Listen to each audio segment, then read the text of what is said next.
Vous retrouvez, c'est un plaisir, mesdames, messieurs, bienvenue dans ce nouveau numéro de Mo Grosso. Le représentant spécial du secrétaire général des Nations Unies en République démocratique du Congo, Martin Kobler, recommande au gouvernement congolais de respecter le calendrier électoral fixé par la Commission électorale nationale indépendante. La fixation de bornes à la frontière Rwanda-RDC, les experts annoncent déjà la fin de travaux d'implantation des bornes à la frontière. La commission technique mixte entre République démocratique du Congo et Rwanda, 22 bornes, ont été déjà implantées depuis ce jeudi 30 avril. La problématique de 26 provinces en République démocratique du Congo, quel budget, quelle infrastructure et quelle retenue de 40% et quelle productivité pour ces 26 provinces. Nous allons en parler, mais également les listes des amnisties continuent encore à compte-gouttes. Plus de 350 membres du mouvement ex-M23 ont été amnistiés. Et d'autres points d'actualité comme la prolongation des opérations de dépôt des candidatures en République démocratique du Congo. Nous allons peut-être évoquer cela dans ce numéro de Mo Grosso qui reçoit pour vous Monsieur André Alain Atundu Liongo, président national de la Convention pour la démocratie et la République, membre de la majorité présidentielle, communicateur également de la majorité présidentielle. Avec lui, le point d'actualité annoncé tout à l'heure. Monsieur Atundu, bonjour et bienvenue dans ce numéro de Mo Grosso. Bonjour. La santé physique, comment les activités, ça évolue? Apparemment, tout est normal. Sur le plan de santé physique, sur le plan d'activité en général. Monsieur André Alain Atundu Liongo, vous avez servi l'Arbitre démocratique du Congo, à l'époque le Zaïre. Vous êtes expert parce que vous avez été ambassadeur dans le pays de Grand Lac. Évidemment, vous avez eu une expérience en ce qui concerne la région de Grand Lac. Aujourd'hui, vous avez suivi, tout comme nous, à la télévision, le gouverneur de la province du Nord Kivu, Julien Paluku, qui dénonçait l'incursion de l'armée rwandaise en République démocratique du Congo, devant déjà le travail de la commission mixte, la commission technique mixte qui avance avec l'implantation des bornes à la frontière entre la République démocratique du Congo et le Rwanda. Quelle analyse nous pouvons faire par rapport à ce fait politique qui arrive, alors qu'il y a déjà harmonisation entre les deux pays? Non, je crois que l'identification des bornes n'arrête pas la vie politique en général, ou même la mise en exécution d'une politique. L'identification et l'implantation des bornes que vous dites, ce sont des éléments destinés à prévenir les conflits, n'est-ce pas? Au moins à savoir que ici le Rwanda, ici le Congo, et donc s'il y a un conflit dans ces frontières, on sait d'abord identifier éventuellement qui a agressé, qui est fautif, etc. Mais ceci dit, le Rwanda applique la politique générale du président Kagame. Bon, si cette incursion entre dans le cadre de sa vision générale, disons négative sur l'Est du Congo, on ne peut rien faire sinon réagir comme le font les autorités nationales. Donc on n'a rien à craindre par rapport à ce qui se passe à l'Est? Non, comment on n'a rien à craindre? La République est responsable de l'intégrité territoriale et lorsque une armée étrangère se retrouve sur notre territoire sans notre invitation, il y a de quoi craindre pour notre intégrité, mais également pour la sécurité de nos populations et de nos biens. D'où il est important, je pense, que les autorités nationales, le gouverneur qui l'a dénoncé, l'état-major général des forces armées qui a en charge la sécurité, la DGM, tout le monde doit se mobiliser pour bouter dehors ces intrus et ensuite consolider les mesures préventives. Je voudrais prendre le directeur Julien Paluku au mot parce qu'on est en direct sur le net ici qui dit que l'incursion de l'armée rwandaise ici en République démocratique du Congo et risque également, c'est comme une opération de diversion pour permettre aujourd'hui au mouvement chrétien pour la reconstruction de la République démocratique du Congo, en fait un mouvement qui est né à partir du mouvement ex-M23, c'est comme ça qu'il dit, et de réunions se sont déjà tenues il y a une semaine en Ouganda. Le gouverneur Paluku est les oreilles, la bouche et la voix de la République. Et donc, étant donné ses responsabilités, il ne peut pas mettre en cause à la légère les États voisins et créer ex nihilo des mouvements qui n'existent pas. Il doit savoir certainement que, comme il a dit, de mouvements de reconstitution ou tout simplement d'harcèlement sont en train d'être pensés quelque part, et donc il a prévenu pour leur dire de s'arrêter dans leur salle d'essaim. Alors, donc, encore une deuxième question. Nous n'avons pas à craindre par rapport à ce mouvement qui se créait aujourd'hui dans le Rwanda, l'Ouganda sont pratiquement de parrains. Chaque fois chaque fois qu'un mouvement se crée en dehors de la reconnaissance du ministère de l'Intérieur, il faut craindre pour la légalité de la République. Pourquoi ne se sont-ils pas fait enregistrer? Pourquoi ont-ils été créés sous les auspices d'un gouvernement étranger? Quel but obscur poursuivait-il? Serait-ce une réminiscence ou bien un succès d'année de M23? Donc ce sont des questions légitimes et en face desquelles nos autorités prennent, j'en suis sûr, des mesures conséquentes pour éviter une renaissance du M23, pour éviter une incursion ou tout au moins mettre fin à ce que le gouverneur a qualifié d'incursion. Ça, c'est tout à fait. L'État est responsable et garant de la sécurité du territoire, de l'intégrité du territoire, de la sécurité des biens et des personnes. Au moment où, déjà, je l'ai dit tout à l'heure, la commission technique mixte continue son travail. Il reste maintenant le travail de mettre une barrière, d'implanter également de bornes dans la zone neutre entre République démocratique du Congo et Rwanda.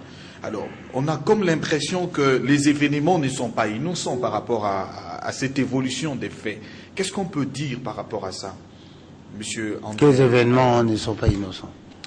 On a comme l'impression que quelque chose se prépare pour déstabiliser en même temps les élections chez nous. Il y a deux choses qui se passent. Il y a la commission, on va dire même mixte, pour l'identification et l'implantation des frontières, qui est presque, dont les travaux sont presque finis. On envisage de créer une zone tampon de 12 mètres de part et d'autre. Et à la faveur ou à l'occasion de ce travail d'identification, on s'est rendu compte que aussi bien les Rwandais que les Congolais ont construit certaines maisons dans la frontière. Ici, ce sont les Rwandais. Là.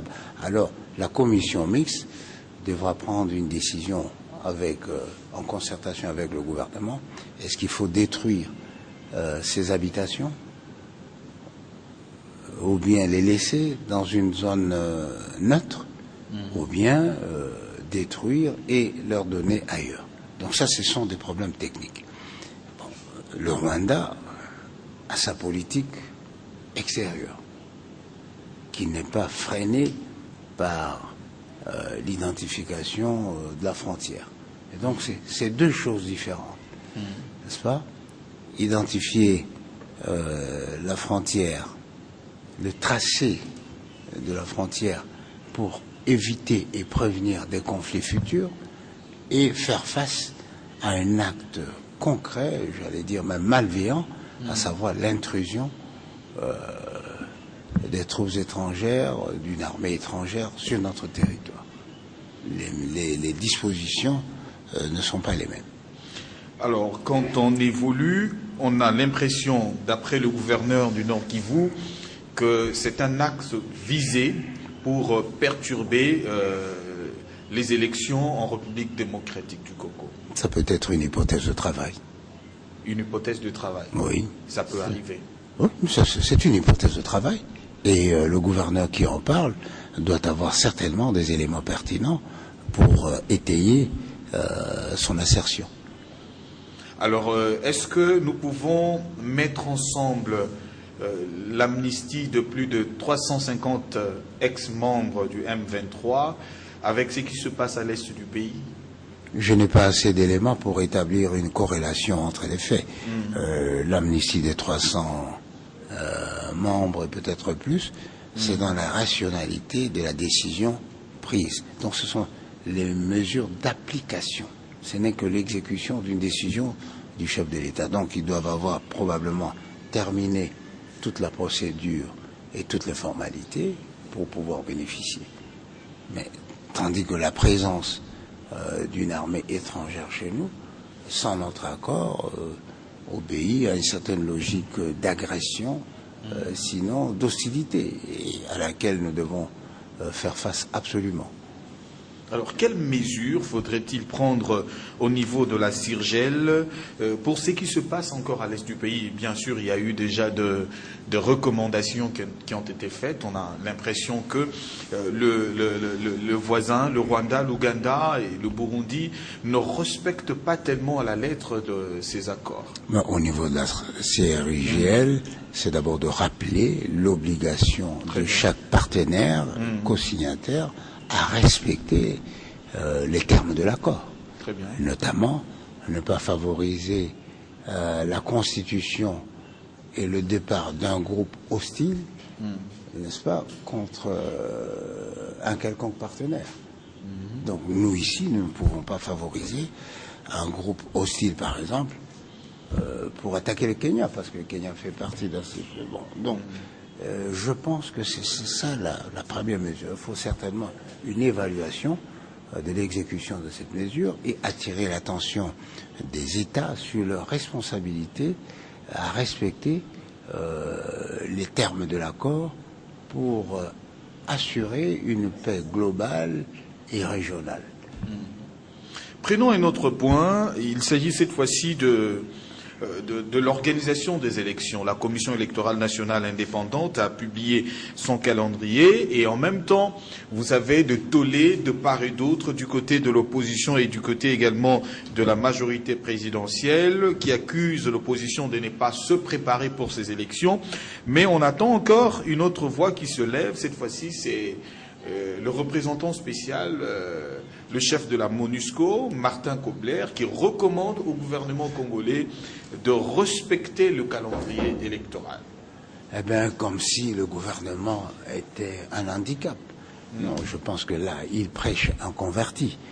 Le gouvernement de la République s'est engagé à accompagner la CENI dans l'organisation des élections.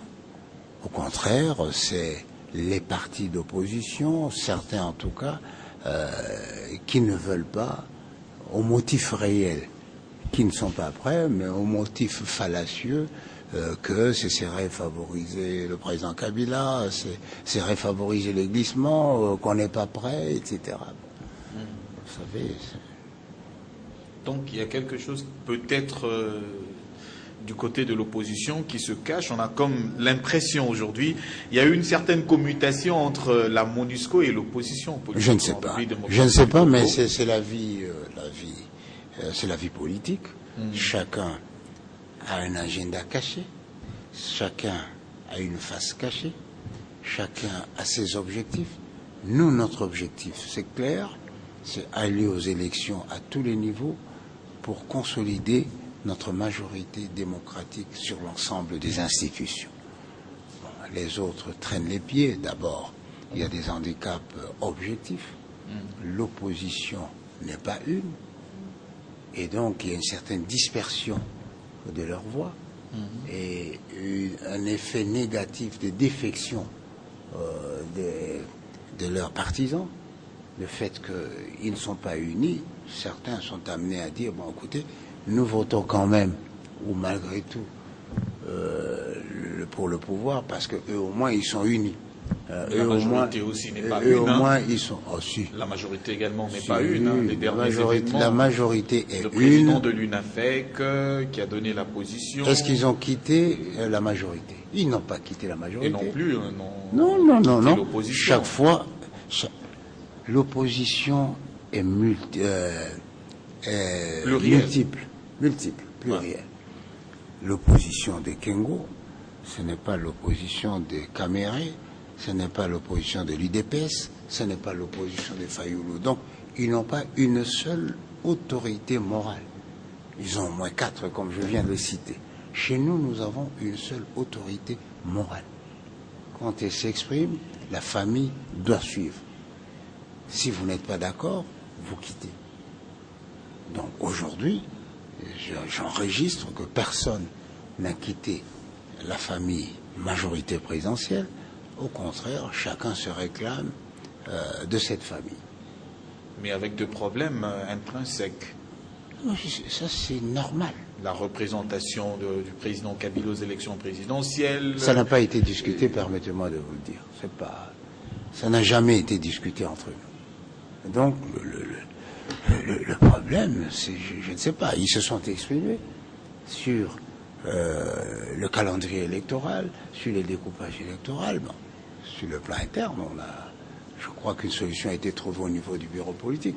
Mais aujourd'hui, personne n'a dit quitter la majorité présidentielle. Personne ne conteste même l'autorité du chef de l'État, l'autorité morale du chef de l'État sur la majorité présidentielle. Alors, dans ce cas, l'opposition dit n'est pas participer aux élections si on n'enrôle pas déjà des électeurs qui ont atteint l'âge de 18 ans. Bon, ça, ce sont des pressions, des manœuvres de pression et de manœuvres de retardement. Vous savez qu'une élection concerne tout le monde, mais tout le monde n'y participe jamais. Jamais. Sinon, pourquoi il ne dirait pas que, eh bien, ceux qui sont malades doivent aussi participer, ceux qui font ceci. L'important dans une loi, c'est que on ne puisse pas, pour des raisons non objectives, stigmatiser une personne ou une partie de la population. Si cette situation intéresse pour des raisons objectivement valables cette catégorie de citoyens, bon, c'est à la CENI de nous donner la parade et c'est au gouvernement de consolider la position de la CENI.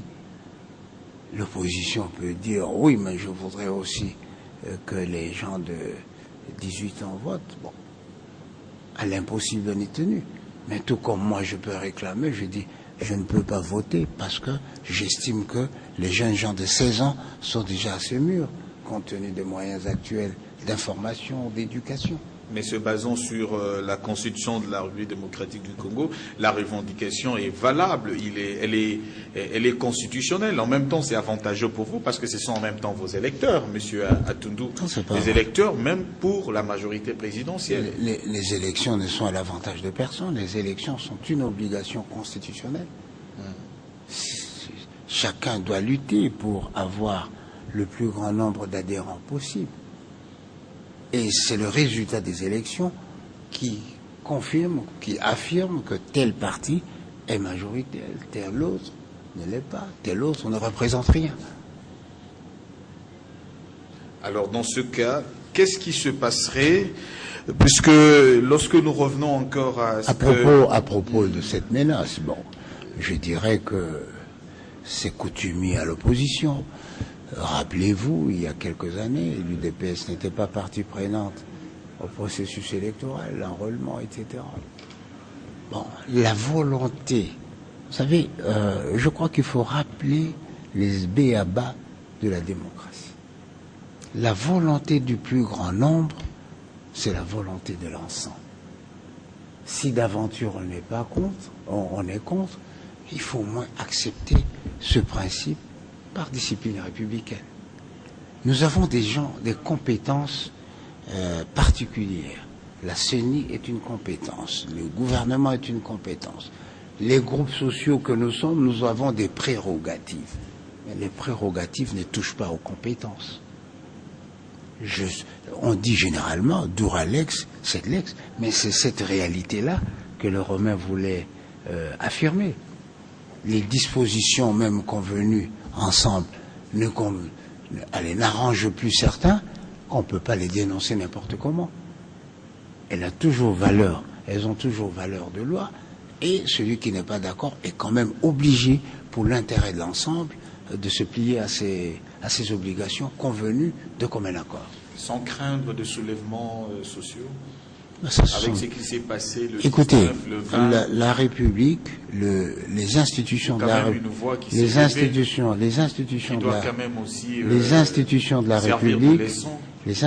de la République doivent garantir l'ordre public et le droit de chacun, ou le droit à chacun, de s'exprimer.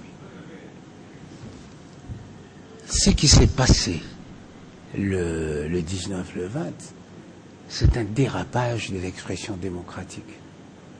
C'est quelques personnes organisées, soutenues en sous-main par des Koulouna, etc., qui se sont comportées en bande organisée, en expédition punitive. C'est mauvais. C'est l'échec de la démocratie. La démocratie, c'est d'abord d'expliquer ce que l'on veut. 2, c'est d'aller chercher, d'aller à la pêche aux voix pour que ce que l'on veut ait l'accord de tout le monde. Et au bout du compte, si tout le monde ou la plus grande majorité est avec vous, alors vous estimez que vous avez gagné cette part du combat démocratique. Il n'est pas question de menacer certains, de faire du chantage, du terrorisme démocratique, en brandissant. Si vous n'êtes pas d'accord avec nous, nous allons nous soulever, nous allons détruire. Non. Si nous ne sommes pas d'accord avec vous, vous pouvez marcher. Ça, c'est reconnu. Mais vous ne pouvez pas détruire. C'est ce qui s'est passé également le 19, le 20. C'est le souverain primaire qui s'est... Non, c'est pas le souverain. Non, c'est pas le souverain primaire. Ce n'est pas le souverain primaire. C'est quelques manipulateurs. C'est quelques manipulateurs. La population s'est exprimée. On a quand même réussi à retirer cet alinéa. On n'a rien retiré. La loi était en discussion. La loi était en discussion. Et il y a eu une divergence entre le Sénat et l'Assemblée. Le Sénat a fait une proposition, l'Assemblée a fait une contre-proposition. Comme de principe d'ailleurs, quand il y a divergence entre le Sénat et l'Assemblée, c'est la voix de l'Assemblée qui est prépondérante. Eh bien, c'est l'Assemblée qui a dit, écoutez, puisque ça provoque un malentendu préjudiciable à la démocratie, nous retirons. Le Sénat avait proposé une autre formulation. Et donc, les mouvements de foule, ce sont des mouvements de pression démocratique. Si ces mouvements ne sont pas accompagnés de violence, c'est tout à fait légal. Ce que nous condamnons ici, ce sont les violences qui accompagnent ces mouvements. Les violences. Les violences. Vous allez brûler les maisons, vous allez piller, etc. Non, marchez sur la rue, laissez les vendeurs vendre parce qu'ils vivent de ça. Ne détruisez pas leur instrument de travail, ne brûlez pas les voitures. À quel moment cela arrive? À quel moment? Lorsque les dirigeants n'ont plus la maîtrise de la population. Quand vous organisez une manifestation, il faut maîtriser, il faut avoir un service d'ordre. Parce que organiser une manifestation, c'est aussi prendre l'engagement qu'on ne va pas troubler l'ordre public. Mais qu'est-ce qui fait que, quand c'est toujours l'opposition qui veut organiser, l'État ou bien les dirigeants ne sont pas en mesure de garantir ce qu'il faut, mais quand c'est le pouvoir, en fait, on laisse faire. Non, d'abord parce que les gens du pouvoir, lorsqu'ils organisent une manifestation, ce n'est pas pour déstabiliser le pouvoir. C'est pour respecter la légalité et exprimer leur point de vue, éventuellement divergents de ceux qui sont aux affaires. Tandis que à continuer à maltraiter le peuple, à continuer à persister avec la tête dure de ne pas faire ce que le peuple veut. Là, bon. Je trouve que l'expression que vous employez est excessive. Comment Notre gouvernement n'est pas là pour maltraiter le peuple. Lorsqu'on garantit l'ordre public, mission pour laquelle le peuple, disons, la mission dont vous a investi le peuple, eh bien, est-ce que vous maltraitez le peuple? Non. Vous exécutez ce qu'il vous a demandé de faire. Et ce sont les resquilleurs, les têtes dures qui en font les frais. C'est pour sauvegarder l'intérêt commun. Lorsque on arrête un voleur, est-ce qu'on maltraite un voleur? Non. On le met au cachot, on le prive de liberté, parce qu'il devient un danger pour l'opinion, pour la population. On change de chapitre, cette fois-ci parlons de la problématique de 26 provinces. Aujourd'hui, quel budget et quelle retenue, en d'autres termes, quelle productivité pour ces provinces. Également, il faut des infrastructures pour ces nouvelles provinces. Est-ce que en une année, on peut arriver à mettre en place les 26 provinces? L'Équateur qui s'éclate en 4, le Katanga, l'Équateur en 5, le Katanga en 4. D'abord, il y a beaucoup de problèmes concernant ce découpage qui sont des problèmes de salon à Kinshasa. Lorsqu'un gouverneur est désigné pour la Mongala, je prends l'Équateur, pour Guémena, pour Gbadolite, pour Bourende, Lissala, est-ce qu'il lui manque un logement et un bureau? Puisque lui, il va supplanter le commissaire de district. Donc le gouverneur, d'office, entre dans la maison et le bureau du commissaire de district, quitte à construire après quelque chose en fonction des moyens qu'il trouve sur place. Donc ça c'est vraiment un prétexte fallacieux que de dire « Ah, il n'y a pas d'infrastructure ». Les infrastructures restent, ils existent. Peut-être que ça ne répond plus, mais alors à partir de là, il faut. Ça c'est un défi. Il faut chercher les moyens. Vous oubliez qu'il faut des assemblées provinciales. Mais bien sûr. Il faut construire des bâtiments. Mais bien sûr. Est-ce qu'il faut, écoutez, vous savez, les hôtels de gouvernement provinciaux politique qu'il faut construire. C'est la volonté politique qui les crée. Prisons qu'il faut C'est construire. la volonté politique qui crée les moyens et pas l'inverse. Mais comment? Parce que justement, la problématique, c'est au niveau du budget. Quel budget? Quelle productivité? Vous pensez qu'au départ d'ici, de Kinshasa, vous allez résoudre tous les problèmes qui se posent à Lissala, à Bumba? D'abord, vous ne les connaîtrez pas tous. Donc, il faut être sur place. Et vous verrez qu'il y a des problèmes qui sont sur place à Bumba, auxquels vous n'avez pas pensé ici, quand vous étiez à Kinshasa. Et vous trouverez qu'il y a des solutions qui se trouvent à Lissala, auxquelles vous n'avez pas pensé lorsque vous étiez ici. Si, avec le 11, on n'est pas arrivé à faire une distribution exacte, déjà avec des problèmes de 40%, avec le 26, seront-on en mesure de le faire? Vous savez, vous me rappelez quelqu'un Je pose des questions. Qui ne veut pas, je réfléchis. À la place du peuple. Quelqu'un qui ne veut pas accomplir une mission et qui soulève de prétextes. Ah bon? Je ne peux pas m'engager dans cette bataille parce que probablement il va pleuvoir. Je ne peux pas m'engager dans cette bataille parce que les lances ne sont pas bien pointues. Je ne peux pas. Non, c'est un défi. C'est un défi national. Et ce défi, nous devons le relever ensemble. Non pas seulement avec celui qui sera le gouverneur, mais avec les populations qu'il sera appelé à diriger. Et comment donc les missionnaires créent les paroisses? Ils arrivent. Premier jour peut-être, ils logent chez l'habitant. Le matin, ils demandent à l'habitant de créer une case pour l'église. Ils le font, etc. Après, ils apprennent à l'habitant à faire les briques. Ils construisent des églises en dur. Donc, ayons un esprit missionnaire. Il y va de l'intérêt de nos populations. La vie, les nouvelles provinces, ce sont des centres d'impulsion, de développement. Aujourd'hui, si l'on dit, nous commençons à nous intéresser, nous nous intéressons d'abord aux capitales de province.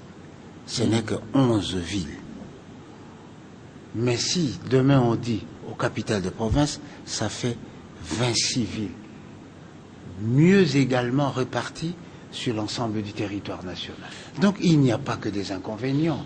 Sachons capitaliser les avantages et minimiser les inconvénients grâce à la détermination, grâce à la volonté, grâce à la confiance que nous devons faire aux populations que nous allons diriger. Je ne voudrais pas que ma question soit prétextée, mais je voudrais que ça soit contextualisé avec les gens qui nous suivent.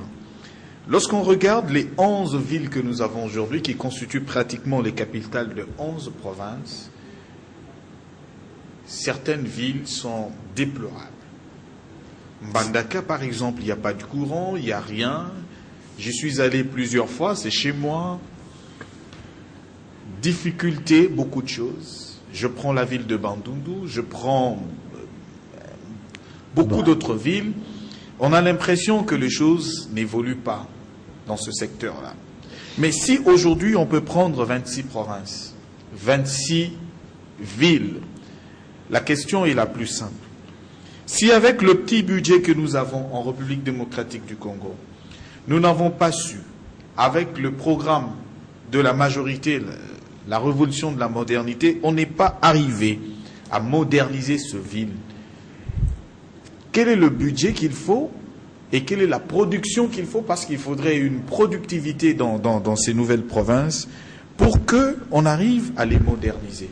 Là, je pense que je ne prétexte pas. Je posais une question, contextualisons bien sûr ce qui se passe. Je note d'abord que sur les 11 villes capitales, vous n'avez cité que 2. Donc, 9 sur 11, ce n'est pas un chiffre handicapant. Donc, ça signifie que les autres... également non, un problème. Écoutez, je peux continuer. Hein. Bon, alors, vous oubliez qu'il y a des efforts qui sont en train d'être faits.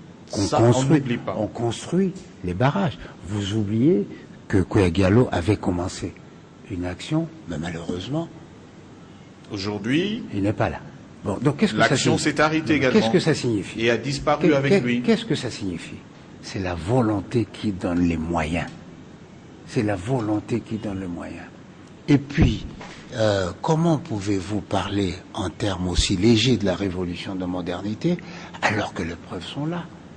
Vous allez à Lubumbashi, vous allez à Goma, vous allez au Maniema, au Kindu. La majorité, vous aimez bien citer Lubumbashi seulement. Hein. Parce que Goma se trouve à Lubumbashi. Mais je suis en train de vous citer... Avec quelques déclarations du gouverneur, on a comme l'impression qu'il a utilisé ses fonds propres plutôt que le financement du gouvernement central. Ne nous amenez, ne m'amenez pas à un débat de chiffonnier. Aucun citoyen congolais, aussi riche soit-il, peut à lui seul, avec ses moyens propres, faire développer une partie de la République, une province. Là, non. Ça, là, vous n'êtes pas d'accord. Oui, mais ça, c'est tromper le peuple. Ça, c'est tromper le peuple. Vous ne pouvez pas dire que j'ai fait ça avec mes moyens. D'abord, le fait que vous êtes à la tête de la province vous donne une situation de rente qui vous permet d'être en contact avec des partenaires. Donc ce ne sont pas avec vos moyens. Si vous n'étiez pas gouverneur, vous n'auriez pas pu le faire. Donc ça, c'est tromper le peuple. N'employez pas les moyens de la République pour développer une province et dire que c'est moi. Ce n'est pas vous, c'est la République qui vous a mis dans une position qui vous a permis de travailler pour le peuple. Donc c'est faux. Et je vous dis, je le répète, c'est la volonté politique, la détermination des dirigeants, l'abnégation des populations qui crée les moyens et non les jérémiades. Mais vous pensez que le gouverneur Kimbuta a tout ce qu'il faut pour améliorer Kinshasa? Et pourtant, il a imaginé, il a créé des GERCA, il a imaginé, Sotrasco est là, il est en train d'imaginer les décharges publiques gratuites, il imagine. Donc, il faut que l'imagination accède au pouvoir pour résoudre nos problèmes actuels et futurs. Vous raisonnez à la place du peuple pour... Je ne raisonne pas à la place du peuple. Créer une DGRL à l'Issala. Mais pourquoi pas? Non, il y a déjà à l'Équateur, les autres provinces se sont inspirées. Mais ça ne marche pas. Mais ça ne marche pas, pourquoi? Pourquoi ça marche à Kinshasa? Si ça ne marche pas à l'Équateur, donc c'est à cause des responsables, mais pas à cause de l'inefficacité du concept. Puisque ça marche ici, puisque ça marche à Lubumbashi, puisque ça marche à Goma, à Bukavu. Donc, le mal est ailleurs. Ce n'est pas dans le concept, c'est dans l'application, ou la personne chargée d'appliquer le concept. Alors, je vais vous poser une dernière question. En rapport avec la sortie médiatique du conseiller spécial du chef de l'État chargé de la lutte contre la corruption, qui déjà un site a été mis en place, je dénonce. Le chef de l'État portera plainte contre tout acte de corruption. Quelle imagination, quelle analyse vous avez par rapport à ce fait? Et on demande aux citoyens congolais, où qu'ils soient, lorsqu'ils sont en face d'un acte de corruption, que ce soit au niveau de leur travail, de dénoncer cela. Qu'en pensez-vous? Mais je pense qu'un effort important est fait dans le sens de la lutte contre la corruption. Je pense que voilà un homme qui est convaincu que c'est la volonté qui va amener les moyens. Il n'a pas attendu d'avoir un immeuble, d'avoir ceci, non. Il dit, je commence par un site, dénoncer et nous allons. Voilà un exemple à suivre. Et je pense que vous qui dénoncez les impunités, vous devriez l'encourager, vous devriez le féliciter. Moi, je pense que c'est une initiative tout à fait louable et à encourager. Et en tout cas, je sais que c'est une tâche difficile et je souhaite toute la force et toute l'intelligence du monde au conseiller Lozolo pour qu'il nous mette enfin à l'abri de ces fléaux de corruption. Pas la petite corruption, pas seulement la petite corruption, mais la corruption à grand échec, la corruption systémique. Voilà. Pourquoi cette mise en place précipitée de 26 provinces, Monsieur André Alain Tunduli-Yongo? On termine là. C'est précipité par rapport à quoi? Mais lisez la Constitution. Nous sommes d'ailleurs en retard. Il y a au moins 3 ans ou 4 ans que cette mise en place devait être... Ça n'a pas été fait. Ça n'a pas été fait. Et maintenant on précipite. Non, on ne précipite pas. On rattrape le retard. Avec précipitation. Non. Vous évitez le mot précipitation, pourquoi? Parce que ce n'est pas le cas. Parce que c'est avec précipitation. Ce n'est pas le cas de le dire. Ce n'est pas le cas de le dire, excusez-moi. Ce n'est pas une précipitation. Lorsque vous devriez... En une année, on peut Non. mettre en place... Moi, je devais me présenter ici à 12 heures. Vous êtes arrivé en retard. Je suis arrivé à 14 heures. J'entre précipitamment dans le studio. Et vous dites que je suis pressé. Non, je suis en retard et j'essaie de récupérer le retard. Et le fait Je suis d'arriver pas avec pressé. précipitation, vous avez bousculé Mais beaucoup de cela, programmes. non, mais cela ne signifie pas que je suis pressé. Mais vous avez bousculé J'entre beaucoup de programmes. j'entre avec précipitation parce que je suis en retard, mais vous n'allez pas me dire, monsieur Atundou, vous êtes pressé. Non, j'ai déjà 2 heures de retard. Qu'il faut rattraper. Ah oui, et qu'on ne rattrape malheureusement jamais. Voilà, merci messieurs André-Alain Atundou Diongo. Je rappelle que vous êtes président national de la Convention pour la démocratie et la République. Vous êtes également membre cofondateur de la majorité présidentielle, communicateur. Non, je de suis la exactement... majorité. Je ne suis pas cofondateur de la majorité. Ah, vous ne l'êtes pas. Je ne suis pas cofondateur de la majorité. Ah, Ah ouais. Moi, j'ai adhéré. vous avez Mais je suis d'accord. communicateur de la majorité présidentielle. Voilà. Voilà. Et maintenant, Monsieur André-Alain Atundou Diongo était notre invité. Nous avons discuté, nous avons analysé les points chauds de l'actualité en République démocratique du Congo. Merci Jean-Paul Katota qui était à la prise des vues. Merci également à Dadi Manika qui était également aussi à la prise des vues. Merci Kovo Mamona qui a réalisé ce numéro de Mogrosso. Assisté Joseph Bengo à la prise de son. Merci à Mike Louzoladio qui est parti. Et merci également à Alain Mikaloukidi qui se reposait et qui est venu nous prêter main forte. Bonne suite de programme sur Direct Télévision. Vous voulez participer à Mogrosso, composez les 081 08 181 32. Merci et bonne suite de programme. Notre rendez-vous de tous les jours, 22h, Direct Télévision, rediffusion 10h. Au revoir.